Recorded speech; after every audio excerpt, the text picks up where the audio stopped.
I was what's known as a staff operations officer. Many people get that wrong. Many people get a lot of the roles at CIA wrong because... I did too when I started. There's a huge, curtain between what the public thinks CIA is and what CIA actually is. I worked a lot of hard targets. I think the targeting that most people are probably familiar with is capture, kill. And capture, kill, collect. Capture, kill, collect. But usually in the war zone, it was generally capture, kill. When there's a group of people and you want to cause discourse, what's the first thing you do to that group of people? You touch on their fears. You divide the group. You divide them. You divide the group, right? What is polarization? It's division. It's a division of the group, right? This is Espionage 101. This is Covert Influence 101. And yet we live in this world, you and I, where we see it play out in the headlines every day. What we're doing right now is actually unprecedented.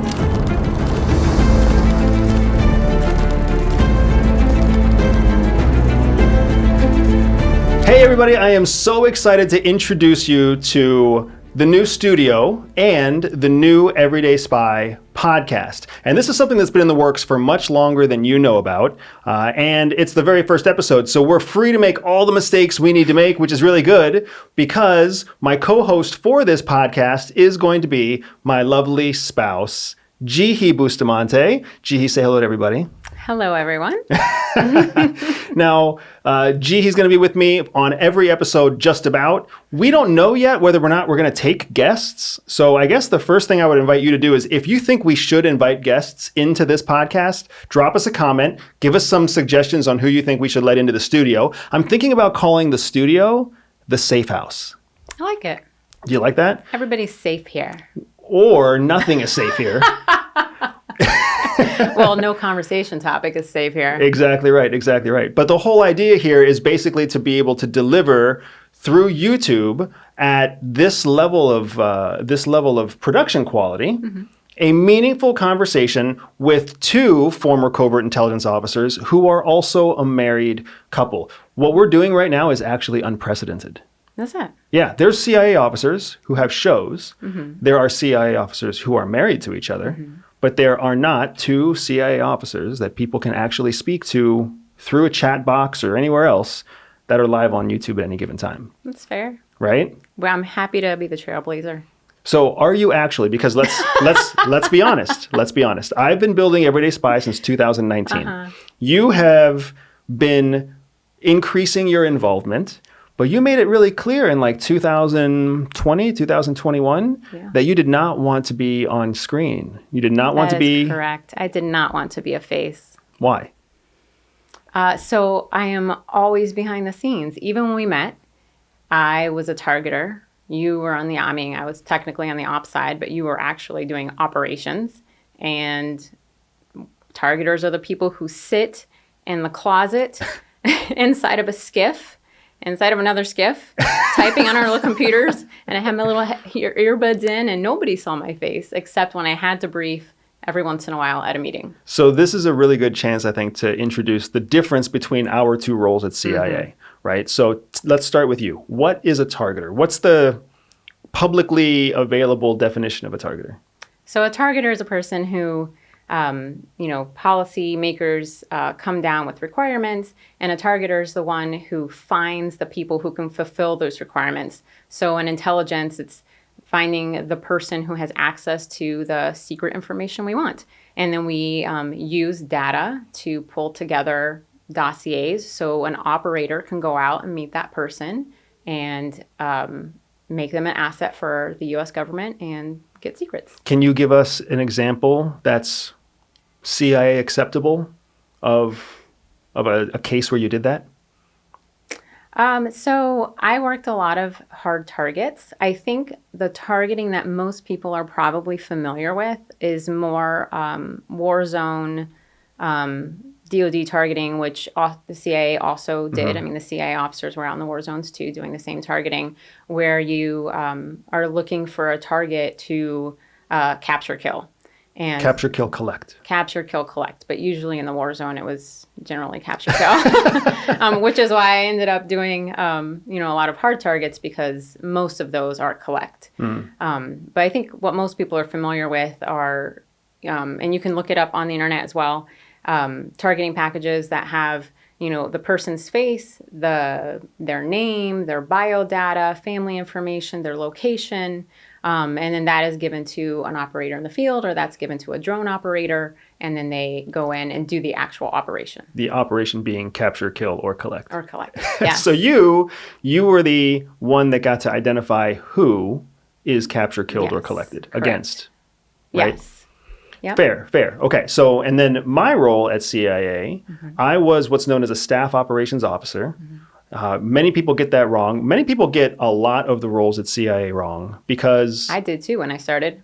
There's a huge curtain between what the public thinks CIA is and what CIA actually is.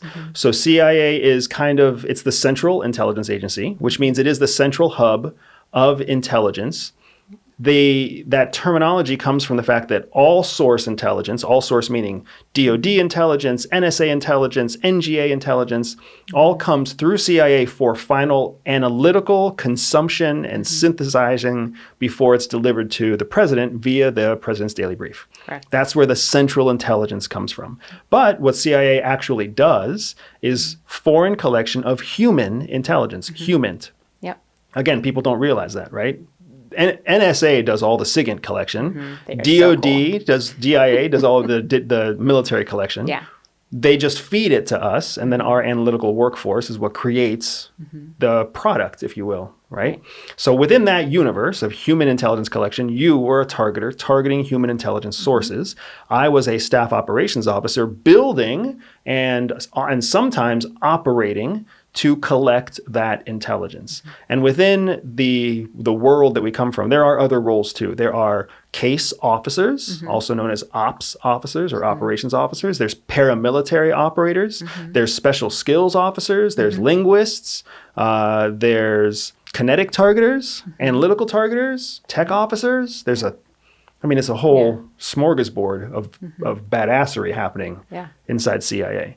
But me being staff operations officer, you being a targeter, we met very shortly after we joined in 2007. And we'll save our whole love story for a different day, right? But the point is, you and I get a chance to have these conversations. We get to talk about anything we want to talk about, and we get to bring an audience along with us. You get to come along with us. And there are 3 areas that we always want to discuss on every single podcast. First, we want to talk about our lives. Our lives as a married couple, our lives as entrepreneurs, as parents, as individuals, as Americans. As Americans going through this great American experiment. Because we're still very much in an American experiment. And I think that's important, right? What are your thoughts on where the United States is on its American experiment journey? Yeah, I think it's fascinating because we were just reading, our son loves the I Survived books. And we are actually just reading for the second or third time now, I Survived the American Revolution. And it's fascinating to think about that we are still a very young country. We are still an experiment. I think people take for granted that democracy is the way and it works and it's, the end all be all and, this is the way everybody should be. But really, America is still, I think you can see it election after election. We're still trying to figure out the path. We are still confused. We are still, people evolve, society evolves. The government has to evolve with it. The way our government looked when it started is not the way it looks now. The power of the executive, the roles of the other 2 branches, it looks different now. When they started when I think a couple of years ago, there was the question of should we add more justices to the Supreme Court? And my mind was blown. I was like, wow, what a question to hear. Over the years, our government has continued to evolve. So I completely agree. It's an experiment, and I don't think it will ever be settled. I think we're always trying to find the better path. What was the American government supposed to be when it was founded? How would you define that? So it's interesting because I went to law school and I did a study abroad in Argentina. And so one of the classes I took was a class on how Latin America developed. And one of the key things I learned at that time was that America had their battle with the British, and then, America won, and the British, and then eventually we developed trade ties with the British, right? Latin America fought Spain multiple times. And so the way that Latin American governments developed was that they put a lot of power in the executive, because they needed the executive to be able to, like that, go to war, because Spain kept attacking them. Yeah. But America wasn't created that way. In the beginning, the executive really had not a lot of power at all. All of the power was supposed to reside in Congress with the Supreme Court as a check, a check and a balance on the Constitution that they had put so much time writing, right? Now we've seen this big evolution where the executive has been gaining power, and then I think a lot of people misunderstand the way that the judicial branch is supposed to work at that level. But Congress itself, I think, has always had it's never functioned smoothly, I don't think. But I think people might be losing sight of how it's actually supposed to function. Like, it is supposed to function. You're not supposed to, make a last minute budget every time the budget comes due. Like, you can have conflict and you can have nasty debates, but you're supposed to keep moving, right? So I think your point is really interesting about the difference between the executive in Latin America or Latin American countries and the executive essentially in North American countries, of which the United States is one of two. Right. I guess technically, is Mexico North America? I think it might be. Yes, and as far as the continent goes, yes. Yeah. So we've got 3 executives in North America, and we have, 9? How many? 13? How many countries are in South America? Yeah, exactly. And Central America is also in there too. So there's a lot of executives that had to fight Spain. Yeah. And they evolved their governments a different way than the way that we involved our government. Now, where do you think our president, our executive got, let me phrase it differently. How did our executive get the president?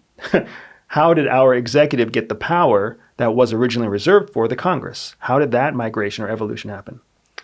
I believe, I know people are going to make comments on my historical knowledge. I have a good friend who I wish it was here. Now, can I phone a friend? Phone a friend? I don't think we're allowed to have friends. Don't tell my friend that. So I believe, if I remember correctly, the powers of the executive started to change around the Great Depression. So you were just at the FDR monument. And he had 4 consecutive terms. That's when they put the presidential term limit in, during his 4th term, after he passed away, I believe. And I believe that's when he started to, the executive started to take more of the reins of, I need to get stuff done, right? Because before that, the president was really kind of the vision setter, from my understanding of, he set the vision for the country, but it was up to Congress, who represented the people, to act, to make that happen. So I feel like what you're saying is the much nicer version of what I understand, too. And this is the way that our relationship has always functioned. You say things the nice way. I try to say things the direct way. Congress gave the president the power that used to belong to them, because Congress is stuck in this constant cycle of having to get reelected, right? They're in a 2-year cycle. So every time a congressperson wants to be reelected, they just got elected, and then they have to be reelected again. Yeah, it is. So I do find it interesting. To please the people, they basically outsource their power to the executive. So now they can blame the president when the president oversteps power that was given to the president by the Congress. Well, I think it's interesting because senators have a 6-year term, and then the representatives have a 2-year term. And the fact that, at some point they deemed it necessary to limit a president to 2 4-year terms, but they have never found it necessary to change their own terms, right? Whether to lengthen or shorten a term and to limit themselves, which I am a huge fan of. I don't believe that people should have a 30-year career in Congress. I mean, I really feel like, how can you inject the government with new ideas if you're doing that? So anyways, that can be another conversation. But I do think that, there are a lot of when you look at laws and policies, oftentimes they're worded in a way where there's leeway. So maybe something, the president was given, a certain degree of power, and then over time, a clever president is like, you know what, I need more. Somebody find me a way around this. Or a disaster happens. Yeah. Or a disaster happens. A disaster correct. happens, and then the Congress is like, President, take the power. Yes. Right? Take the that's power, fair. make the decisions, because we start finding ourselves in the same scenario that the Latin Americans found themselves in, right? The Latin American countries found themselves in, constantly attacked by some outside force. Yeah. So I know that we are very deep in a social studies conversation right now. I slept through most of social studies in, was it middle school or was it high school? I was asleep, so I don't really remember. Middle school. Probably. It was middle school, right? Yeah. So leave it. If you want us to continue down this road of social studies, leave it in the comments and we'll come back to it in a future episode. But the next thing I want to do is I want to actually transition, because we were just recently visiting Washington, D.C. Yes. And we took our children with us to D.C. We have our godparents live in the D.C. area. The godparents for our children live in the D.C. area. And we've had a very interesting relationship with Washington, D.C. I think together and separately. Tell me a little bit about, what are your thoughts when you visit DC now? So it's interesting because every time I land, it's all nostalgia where, that's where I met you. That's where we fell in love. That's where we got engaged. You fell in love first. There. What? You fell in love first. I definitely fell in love first. I'm a strong Yes, man. Strong man. Yes. All the ladies fall for me. Nobody has to know that's all fake. Definitely head over heels. So there's all this nostalgia of, our wonderful life together, our career at CIA, our friends there. It was really such a great experience, which, to be honest, was a life before we had children also. So I always have to remind myself that our life there, had we stayed there with children, would have looked very differently. But for me, it's all this, it's all these wonderful memories. And then on the ride from the airport to our friend's house, I hit traffic. And it is so horrible. I mean, it was bad before, but the traffic is just increasing. And then I think to myself, why do they keep increasing the government presence in this one location? Yeah. I mean, first of all, population density and sustainability for that area, it's not sustainable. Yeah. Second, quality of life for the versus workers. cost of living. Right, cost of living. I mean, think about the quality of life for the people, for the civil servants working for the government. I think we did some research while we were there. Cost of living in Washington, D.C. right now is 50% more than cost of living in another major metropolis, Denver. Yeah, so Falls Church, Virginia, which is like a small neighborhood in that Northern Virginia area, in that D.C. metro area, was 40% more than cost of living in Denver. That's incredible. Yeah, and I thought it was incredible. And then, the second, I've always said this, is security. I mean, you have all of your important government offices there. It just takes one attack in one location. Why wouldn't we diversify the locations of our offices? We don't have to be that close. We don't have to have all of your personnel in that city. And when you say attack, I think the conventional thought that goes through most people's mind is a nuke or cluster bombs or something in one area. But what you and I know is that there are many worse ways. attacks. Yeah. You could attack the water source. Yeah. And the water source is shared by the entire Washington, D.C. metro area. Power grid, all shared, right? You could attack any number of institutions in that area, right? You could put bad medicine onto shelves. You could compromise cybersecurity. There's all sorts of attacks that will still infiltrate and affect the entire population dense area. Yeah. It's not just a nuke that comes from the sky and we're going to shoot it down. There's scarier things out there than bombs that go boom, right? But I completely agree. My relationship with Washington, D.C. is not that different from yours. There's a lot of nostalgia there, but there's also, I mean, I'm coming from a military background. I know you don't have a military background yourself. I can't help but feel frustration when I go to Washington, D.C. Like, it's such a beautiful place. It's such a paradox. Yeah. It's gorgeous. It's historical. It's white marble. It's like timeless. It shows the strength of America. But it's also a facade. It's not real, right? It's a giant propaganda city, right? This idea that America's best, America first, America makes no mistakes, America's the strongest, America's the savior of the world. That's the message of Washington, D.C. Every monument you walk through is bigger than life, polished marble, polished bronze, polished granite. It's the highlights. It's the Instagram of a president's term. Yeah. Which has its place. It's got its place. Yeah, for sure. But let's not forget that we made some massive mistakes in the history of our country, right? FDR is a fantastic example of one of those beautiful monuments, but he was president for 4 terms. Yeah. People don't even realize we had a 4-term president, right? Like that's wild. He was a president for such a long period of time, and he was handicapped, and they hid his handicap from the American people. Yeah. Because they were afraid that if the American people thought their president was ill or handicapped, he would be judged as not qualified for the job, right? Yeah, so it wasn't until like 2007 or something that his monument displayed his wheelchair. I mean, it's insane. It's just wild to think about the evolution of our country over time. So when I go to Washington, D.C., I have those conflicting emotions where I'm very proud of my country. I'm very proud to be an American. But at the same time, as a 43-year-old father of 2 now, I realized there's a narrative there. Yeah. And I was absolutely the person who, when I got recruited by CIA, as soon as I landed in D.C., babe, I don't know about you, I pulled out my little pocket cell phone. Yeah. And I drove with one hand, and I was taking pictures of the buildings with the other hand. I was like, I'm so excited to be here. Right? Well, we both know I'm a safer driver than you are. So I actually took the time out to properly go to the monuments on my feet.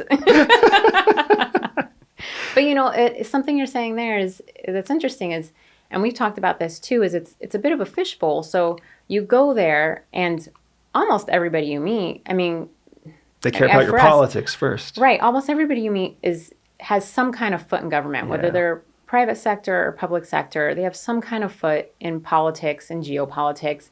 That's the conversation, which is fantastic. But it's not in line with the rest of the country either. Yeah. So, you know, having all the people who represent everybody else in the country in one place, it really keeps them out of touch with what the rest of the country... With their own constituents. With their own constituents. So if you started moving the offices out, right? I mean, I met a guy when I started at the agency.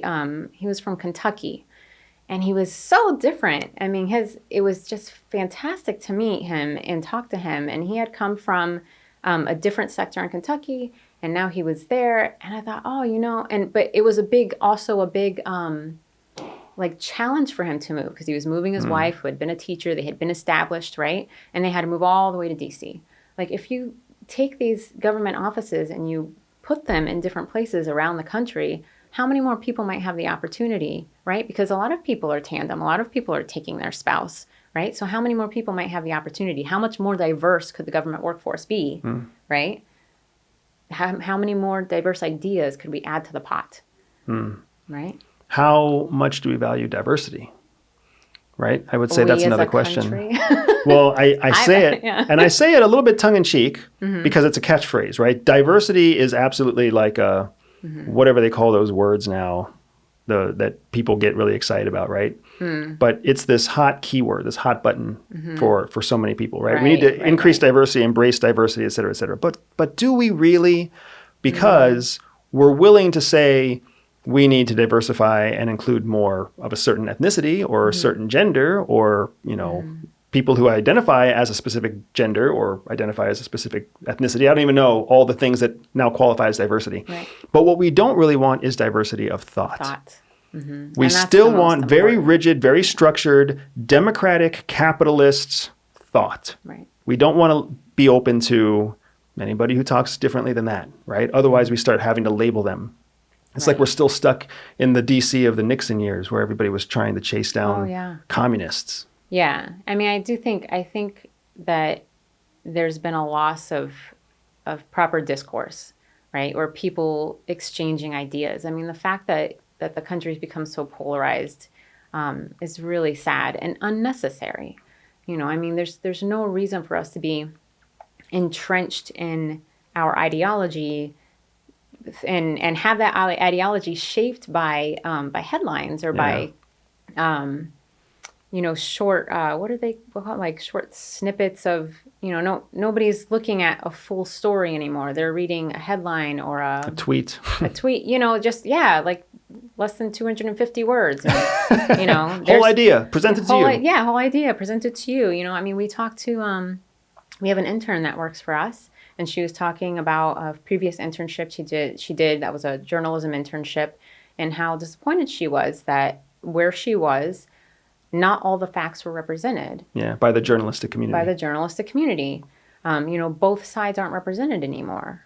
And it's a shame. It's a skill that we've lost that we really need to regain if we're going to get ourselves together and be on top. So I'm gonna transition us really briefly, because I feel like there's a really important spy lesson here that you and I know, right? An espionage lesson in real life. And this is what made our company, right? Everyday Spy was built on the idea that maybe we could teach people some of the skills that the CIA taught us that helped us survive outside of CIA. Really helped us survive inside of CIA, but helped us to thrive and succeed outside of CIA. So you talk about our polarized country, and you talk about how unnecessary it is, and how disappointing and discouraging it is, right?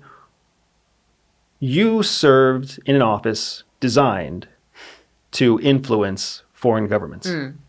What was one of the core things that you tried to do in that office to influence those governments?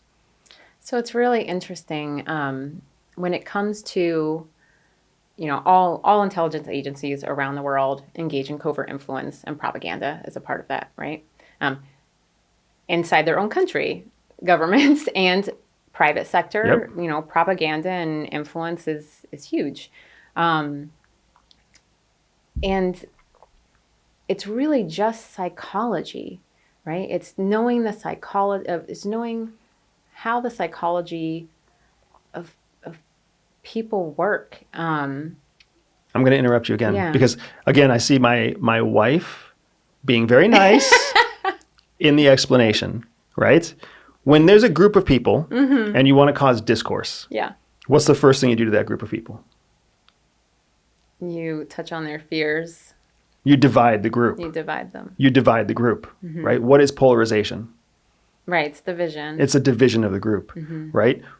And it doesn't take much. It does not take much at all, right? You can literally sit between two friends who've been friends for years, and there will be certain topics that causes one of them fear, anger, discouragement, disappointment, childhood trauma, whatever. You can just drop that one bit into the conversation and they will be divided, right?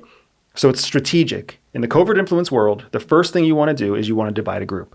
And you don't divide a group by creating something new and artificial. How do you divide a group? Right. You just play on the same old fears. That are already existing. Already pre-existing. This group of people is afraid of what happens if banana sales drop.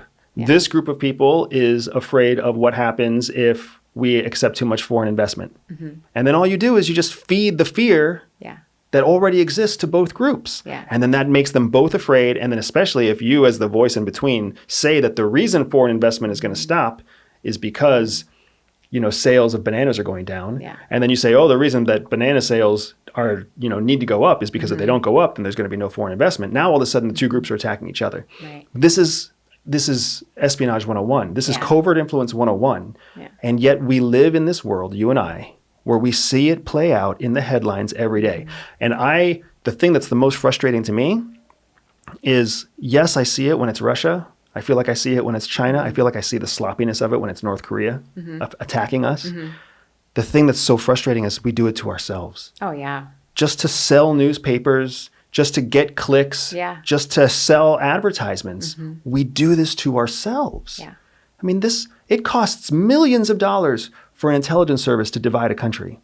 We're doing it to ourselves. We're bankrolling it ourselves. For what purpose, right? For what purpose? So, for clicks. For clicks. Why don't we start a YouTube channel? For advertising revenue. For clicks. The whole world runs on clicks. Oh my gosh. Eat that, Duncan. And the world runs on clicks. What's a shame now is that it's so much easier now because of how information travels and how information is delivered.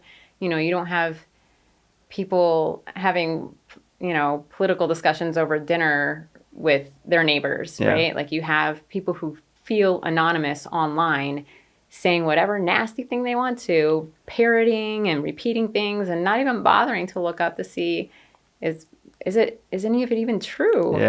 Not even bothering to think, why might something be happening, right? Like even if you see somebody take a certain action, why are they taking that action? Like it doesn't matter. They just blast them right away.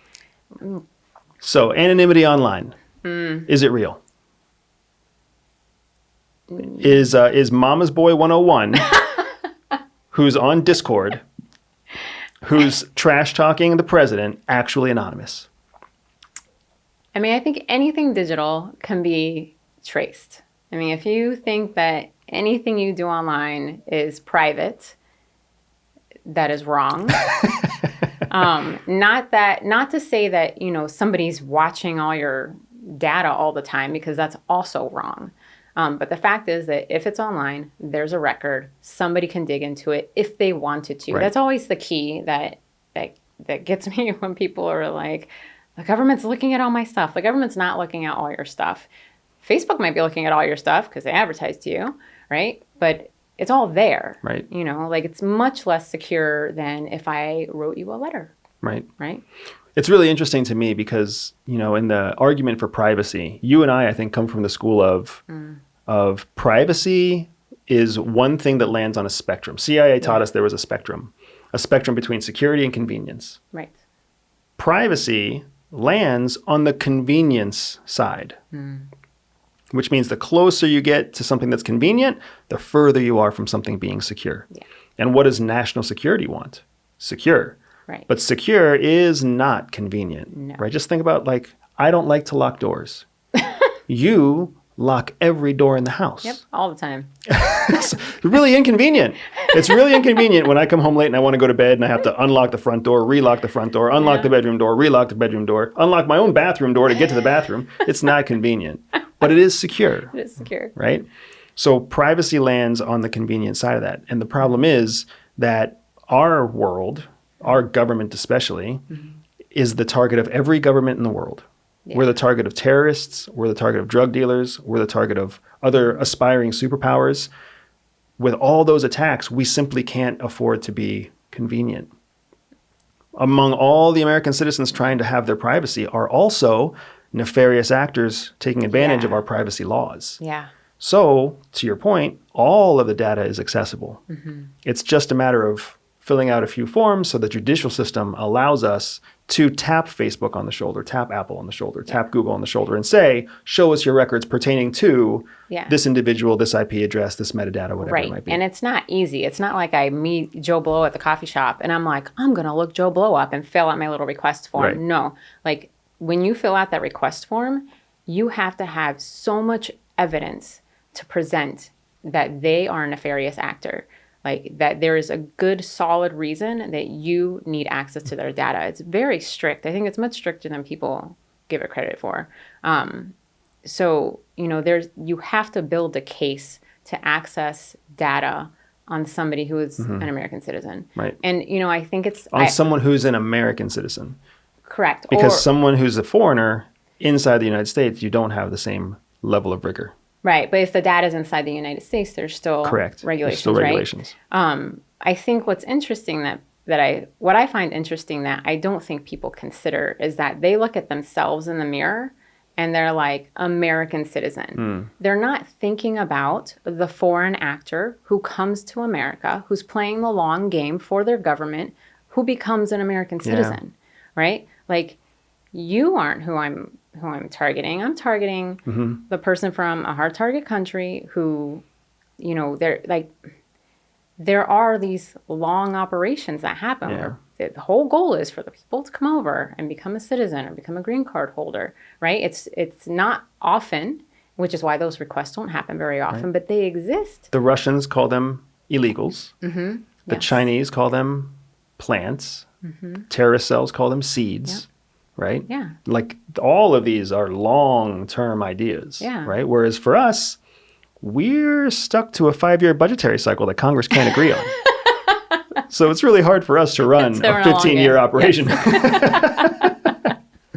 All right. So going back to everybody, because we're now deep in the spy espionage niche, if anybody wants to hear more spy espionage niche stuff, please drop in the comments. We're going to move on because we don't really know what you want to hear yet.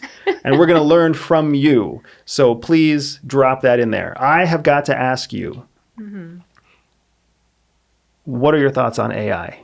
You come from a world where you were the targeter. You were the one looking things up on people. You were the one people went to when they wanted to get all the nasty, dirty secrets about somebody. Now there's a machine that can do that for you. How do you feel about AI? So I'm a huge fan of the Terminator, and you hear me call AI Skynet all the time. I'm just waiting. I was like, oh my gosh, Skynet, it's been invented. And then is your next thought, hooray? Or is your next thought, oh no? My next thought is, oh no, our government is never going to be able to regulate this in time. Yep. So I find AI to be very interesting, but I think it's very dangerous. And I think we really need to tread lightly, in my personal opinion. I think I see the potential for it, but I think that we as a society, as a world, need to decide the purpose of AI. How will we use it? Because it has tons of nefarious abilities. I mean, we were just talking about covert influence and propaganda, right? We were just talking about how people are not inclined to research, right? So the idea that an AI can create fake artwork or a deep fake video, I mean, and people will just take it at face value. Right. That's terrifying. Absolutely terrifying. And they'll create it at the speed of machines, not at the speed of human video producers and actors and and post editors and everything else. Right. So can you imagine like a foreign government, you know, I mean, how much easier does that make their job to be able to program an AI to just, you know, this is the theme of what I want to push. And then they start pushing that information and people believe it because they're not fact checking. So how do you feel about the fact that if our government does legislate AI, that doesn't mean that our opponents will also legislate AI or legislate it in the same way. Right. Or legislate it equally between public sector and national security sector. Right. I mean, I think, you know, I think like lots of things in the field of science, I really think it really needs to be a global effort.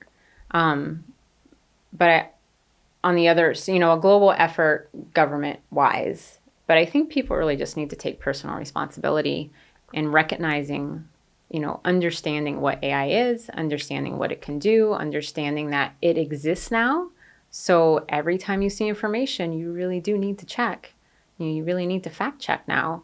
You know, not that you didn't need to before, but even more reason for you to understand that what you're looking at may not be real. Security and convenience. Security and convenience. Yeah, AI is very convenient. Right, right. I mean, but, you know, it's funny because we strive for this life of convenience, and I can't say that I'm definitely a person who likes to be comfortable and convenient, but I am learning as I age that life is not about convenience. Life is about putting the effort, you know, doing the hard thing to make sure that it's the right thing, right? That's what life is about? I think life is about doing the right thing. Which is hard. Which is hard. But you don't like to do hard things. I'm learning as I age. So I feel like I spent a good number of years doing the convenient thing. But now, you know, and I have my own children and I'm thinking about their future too. And I'm thinking about the future of the country and the future of the globe. You know, and it doesn't work. Let's shout out to parents on this one, right? Because this is a conversation that all the single sons of bitches out there. I love you and I hate you at the same time, single people. Sleeping in. Sex with multiple partners. Right? Like, no schedule, no responsibilities. You can just walk out the door whenever you want to. Nobody comes and pokes you in the forehead and says, my tummy hurts at 4 o'clock in the morning. Yeah. So, single, unattached people, go to hell for a second. But parents get us. Yeah. And parents get what we're talking about. The world that we're worried about is not a world that we're worried about for us. Right. It's a world that we're worried about for our next generation, for our progeny, for our legacy. Yeah. Because our children are too young right now to shape the world. Right. But you and I are in the prime age of shaping. Yep. And if we don't do what we can do to shape it now, what are we leaving them? Yeah. Right? And I find that this is something that parents think about this all the time. Yeah. It keeps them up at night. They talk about it over beer and wine at night, whenever they go to sleep, whatever. It's the reason why when you marry somebody, you love them, and then when you start a family with somebody, you're in constant conflict. Yes. Absolutely. Because it's like you don't see eye to eye. You may have seen eye to eye on starting life together, but you may not see eye to eye on shaping life together, right? And especially when you start mixing in careers and fitness levels and body changes, women's hormones change, men's hormones change, like things that were perky start to sag, things that were strong get soft for men, right? Like we change, and the change sucks, but nobody ever talks about that when you first get married. So how do you plan to shape the future for our children? What are you doing? How are you executing on that?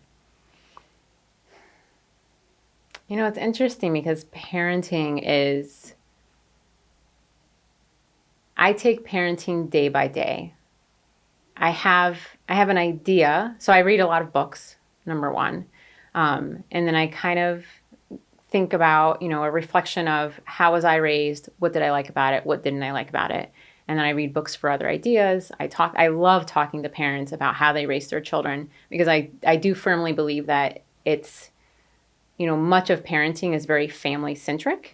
So just because another family does something different than me, like that's good for their family, maybe not for my family, right? And that's fine. So as far as shaping, I'm trying to, I have core values, so do you. And I think we overlap fairly well in our core values. And so trying to stop bad guys, help good guys. Yeah. Drink quality wine. Like, good core values. Good core values. Yeah. I mean, take care of your body. You only have one.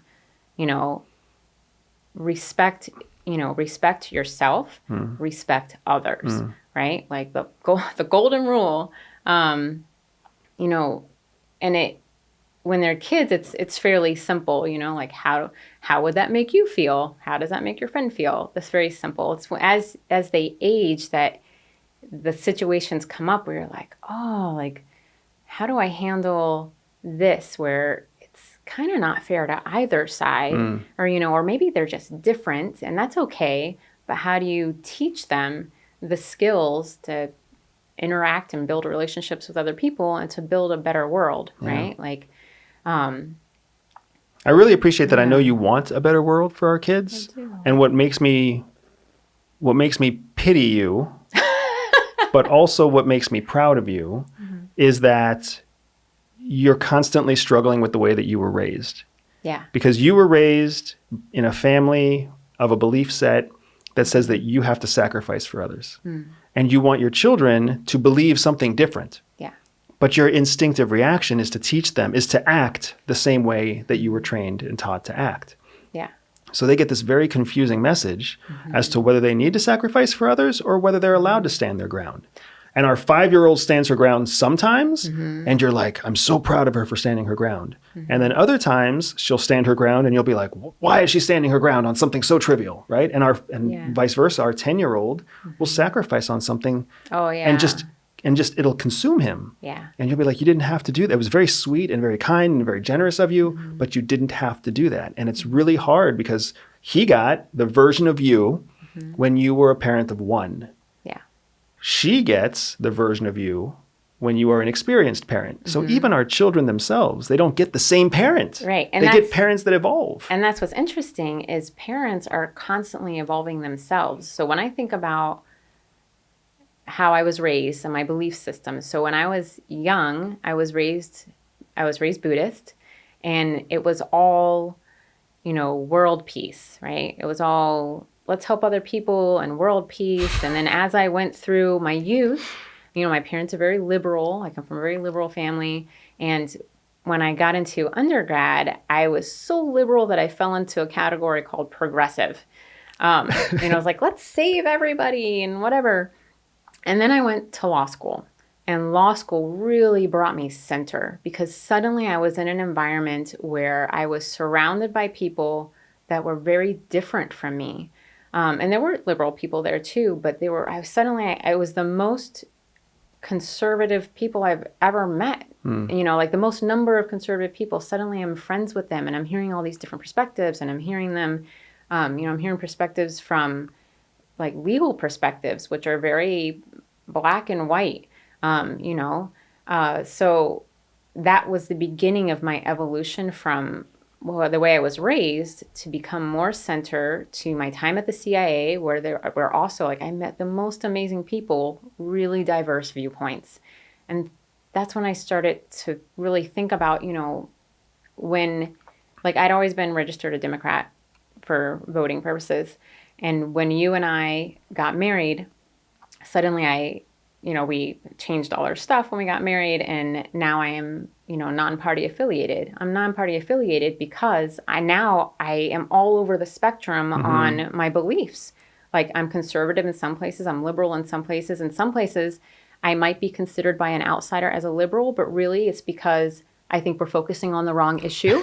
So, it's not that, maybe I might fall into a liberal bucket, but it's also because I fall into this other conservative bucket and I've mixed them together and now you don't know what to call me, right? Well, what's funny is you're describing independence. Like, right. You have now developed your own independent opinion. And what's really interesting is in our country, the more independent your opinion, the less your opinion counts. Because nobody knows what bucket to put you in. Because you have to be in a bucket to have your vote count. Because it would require a conversation with you. Yep. And it's so much easier to boil it down to a headline or a tweet. And then trying to teach that to your children as you yourself are still evolving. Yeah. Right? So what the tack that I've taken with our kids is to try to teach them skills so they can critically think through it on their own. Like you and I are different.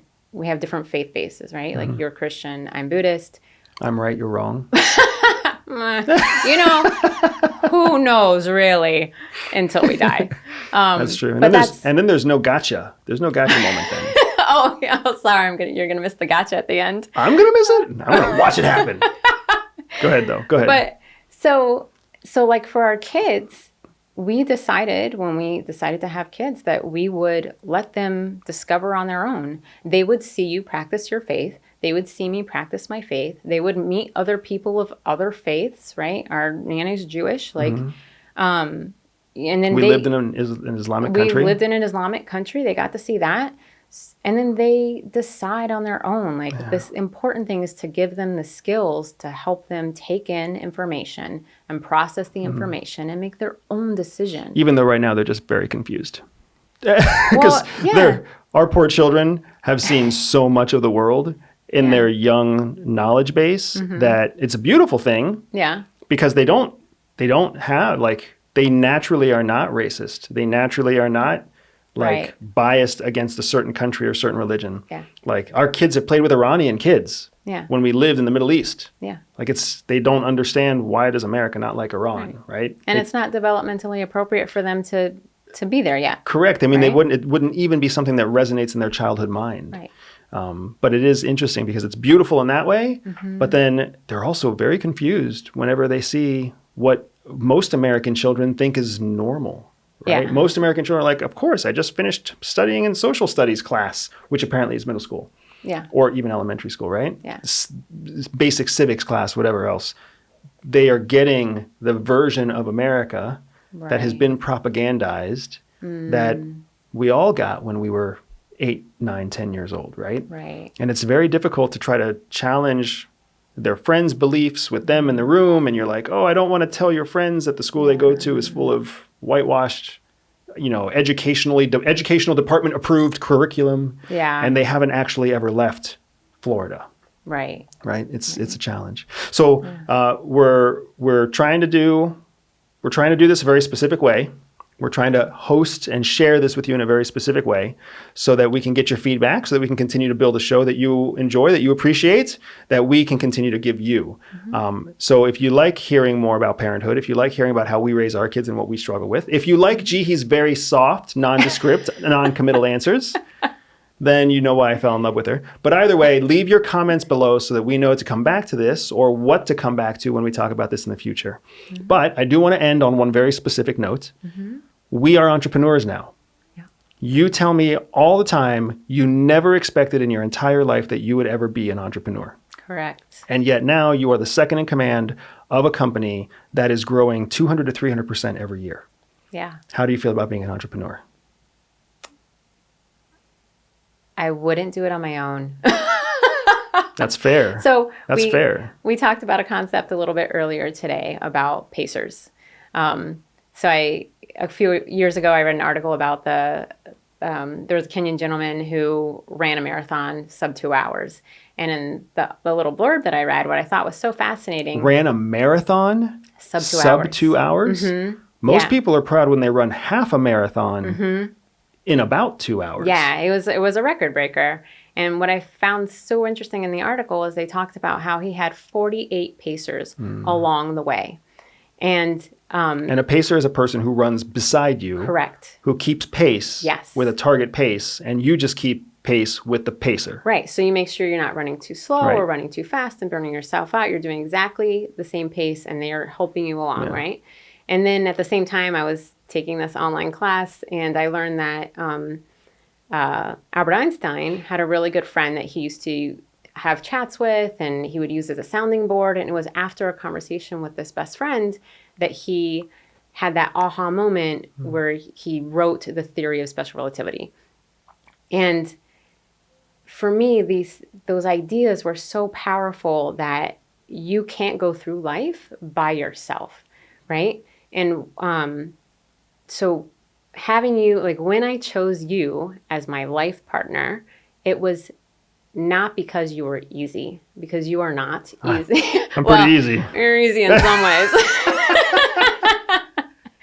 But I get it. You know, and the really important lifelong partnership ways, like you are not easy, but you make me grow, right? Like I can use you as a pacer for growth and life because all I have to do is keep up, right?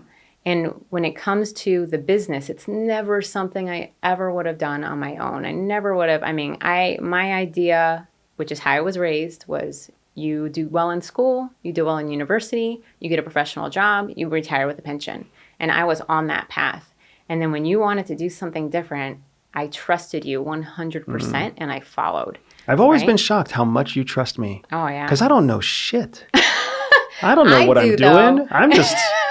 I'm just like, let's go. Maybe this is where what you say where I'm the smart one. Maybe it's the truth. Well, what's interesting is you talked about pacers and the way that I see you in the business. And this is, I mean, there's all the mothers, wives, all the sensitive people out there who are other than mothers and wives. You're going to get pissed at me for saying this, but you get me. You get me. I'm sure. Thanks to you, I learned how to sail. You brought me to Florida. Yeah. You let me heal with the ocean after we left CIA. Yeah. I learned how to sail. Sailboats perform very well on fair weather days, and they are extremely dangerous and difficult to handle in a storm. During a storm, sailboats lower their sail, and they throw something out called an anchor, a sea anchor, which is a giant parachute that catches water.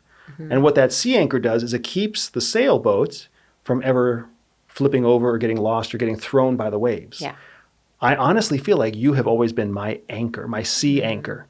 So when the weather is fair, you're happy to come on board and we haul ass. Yeah. And when the storm sets in, that's when you deploy and you keep everything stable, right? And it's funny because when storms hit, like I freak out a little bit because I'm like, everything we've tried with the business, everything we've tried to build, the legacy we've given our children, we've gambled everything building a business. Our children are homeschooled. They don't go to school with other children. They're behind in some areas. They're ahead in other areas. They've traveled the world, and they're going to continue doing all of those things, right? We have gambled their entire life on making this business work. So when stuff gets hard, when storms set in, I question everything about myself. And that's when you deploy and you keep this ship right. So I feel like the reason we have had the success we've had is because when I doubt myself, you're right there to bring us stability again. And when the weather gets good, you climb on beside me and I haul ass. And you get seasick sometimes. Oh, yeah. Yeah. Well, this has been an awesome conversation. I'm really excited to start here. If you're watching this, you already know This channel started with 0 subscribers. So hit subscribe and join. Be one of the first. We have every comment is a new comment. You're literally shaping the podcast in the direction we take this. You will decide what we talk about. You will decide if we invite guests or not. You'll decide how much we share. There's a lot that we're going to share. We're going to share more with you than we've shared with anybody ever. And that's the purpose of this podcast, right? We're building this for the incredible customer base who has given us this incredible company. Right? We're not building this for us. We don't have some grandiose world mission that we're on right now. It's really just how do we deliver as much of our knowledge and our experience, our guidance, and how do we feed the people who literally put food on our table. Right. Yeah. How do we grow our tribe and support them the way that they have supported us? Exactly. Yeah. And we started with an awesome studio. We started with some nice gear. We'll keep making it better and better.